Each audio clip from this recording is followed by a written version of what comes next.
প্রতিবন্ধকতাকে হার মানিয়ে ধূপকাঠি বিক্রি করে চাকরির স্বপ্ন দেখছে প্রত্যন্ত গ্রামের এক লড়াকু যুবক বিতালু সরকার।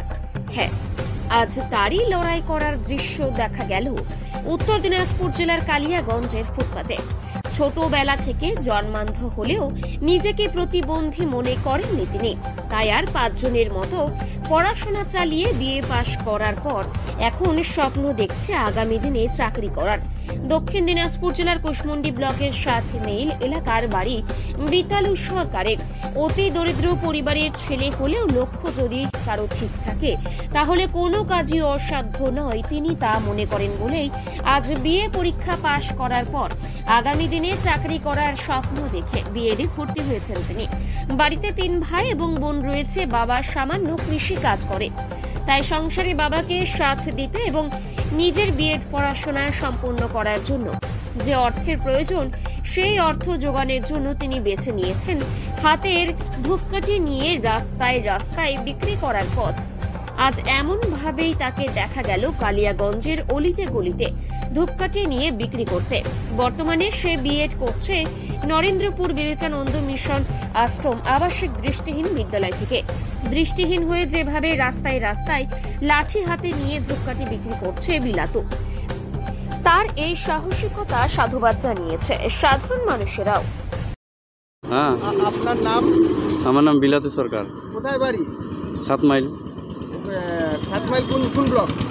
কুশমুন্ডি। আপনি কোথায় এসেছেন, কি কারণে? কালিয়াগঞ্জে ধূপকাঠি বিক্রি করতে। আচ্ছা, আপনি তো চোখে দেখতে পারেন না? তাহলে ধূপকাঠি কিভাবে বিক্রি করতেছেন? করতেছি, যে এই স্টিকটা আছে এই স্টিকের সাহায্যে চলছি আর বিক্রি করছি। কোনো জায়গায় মানে গর্ত বা গাড়ি টাড়ি থাকলে এটা যদি সামনে নিয়ে যাই তাহলে লেগে যায়, তাহলে বুঝতে পেরে যায় যে না কিছু আছে, ডান দিক বা বাঁ দিকে ধরে চলতে হবে। এভাবে ধূপকাঠি বিক্রি করতেছেন? আমার প্রায় 2 বছর হবে করছে। কালিয়াগঞ্জে বিক্রি করেন না অন্য জায়গাও যান? বিভিন্ন জায়গায় যায়, যেরকম বালুঘাট, বাউল, তারপর হচ্ছে রায়গঞ্জ, কুশমুন্ডি। এই যে জায়গায় জায়গায় ধূপকাঠি বিক্রি করতেন, সাধারণ লোক কি বলে? সাধারণ লোক বলে যে বা তুই দেখতে পাস না, তাতে ভালো, মানে এটা কর্ম করে খাওয়ার চেষ্টা করছি, এটা ভালো ভালো নাকি? আপনি পড়াশোনা করেছেন? হ্যাঁ, আমি বিএড করছি এখন। আর আপনি উচ্চ মাধ্যমিক গ্র্যাজুয়েশন কোথায় করছেন? মাধ্যমিক নরেন্দ্রপুর থেকে দিয়েছি, আর উচ্চ মাধ্যমিক দিয়েছি বিবেকানন্দ মিশন আশ্রম আবাসিক দৃষ্টিহীন বিদ্যালয়, মানে হচ্ছে ওটা হলদিয়াতে। আগামী দিনে কি ইচ্ছা আছে আপনার বড় হয়ে? ইচ্ছে আছে যে কোনো একটা ছোট মোটো কাজ করে আমার ফ্যামিলিকে সামলানো আর নিজে ভালো থাকা। বাড়িতে কে কে রয়েছে? বাড়িতে বাবা আর 2টো দাদা আছে, বৌদি। আপনি কি সবচেয়ে বড় না ছোট? ছোট। এই কাজটা করে কেমন লাগে আপনার? ভালো লাগে, যে এটুকুই মানে বুঝতে পারি যে না আমি নিজে চলার মতো করতে পারবো, বা কেউ বলতে পারবে না যে তুই অন্যের ইনকামে খাচ্ছিস, এটা কেউ বলতে পারবে না। যেসব লোক অনেকে তো দেখা যায় ভিক্ষা করে খেতে, আপনি সেখানে ভিক্ষা না করে নিজে কাজ করে খাচ্ছেন, অন্য অন্য লোকেদের ক্ষেত্রে কি বলবেন? দেখুন, হাত পা থাকতে যারা, মানে কারো যদি সত্যি খুব পরিস্থিতি খুবই খারাপ হয়, যেরকম দেখতে পায় কিন্তু অনেকের দেখা গেলে একটা হাত, যদি একটা হাত থাকে তাহলে বলুন একটা হাতে কাকে, মানে কে কাজে নেবে তাকে, তাই না? সে সমস্ত ছেলেপেলেরা যদিও করে তাও আমার ঠিক আছে, কিন্তু যারা দেখতে পায় না তারা যদি ভিক্ষা করে আমার খুবই খারাপ লাগে। কারণ হচ্ছে আমি তো এরকম চাই না যে আমাদের মতো, মানে আমার সমাজের যারা দৃষ্টিহীন ভাই বোন আছে তারা ভিক্ষা করে খাক। সরকারের কাছে কি আবেদন করবেন? সরকারের কাছে আবেদন আমার এটাই, আমাদের বা আমার বলতে পারেন সবারই এটা বলা যায় যে অন্তত দেখুন, সবাইকে সহজে চাকরি দেওয়া যাবে না সবাইকে, ঠিক আছে? এতগুলো দেওয়া যাবে না চাকরি। আপনি তো শিক্ষিত? না, আমি শিক্ষিত হলেও আমাদের মধ্যেও তো মানে শিক্ষিত অনেকগুলোই শিক্ষিত আছে। আমি সরকারের কাছে আবেদন এটাই করব যে এই যেরকম লক্ষ্মীর ভাণ্ডার বা হ্যাঁ লক্ষ্মীর ভাণ্ডারই তো, লক্ষ্মীর ভাণ্ডার যেরকম দিচ্ছে, আমাদের মানবিক প্রকল্প 1000 টাকা দিচ্ছে, লক্ষ্মীর ভাণ্ডার 1500 টাকা দিচ্ছে। আচ্ছা, আপনাদের কাছে আমার প্রশ্ন যে সাধারণ যারা মহিলা তাদের থেকে কি আমাদের মানে বেশি একটু হলেও প্রায়োরিটি দেওয়া উচিত না, যে না এরা কাজ করতে পারে না? আমার কথা ছাড়ুন, যারা যে সমস্ত মেয়েরা আছে, হ্যাঁ মেয়েরা আছে যাদের বিয়ে হয়নি, যাদের ধরুন 18 বছর হয়নি, তারা তো লক্ষ্মীর ভাণ্ডারও পাবে না, কিচ্ছু পাবে না।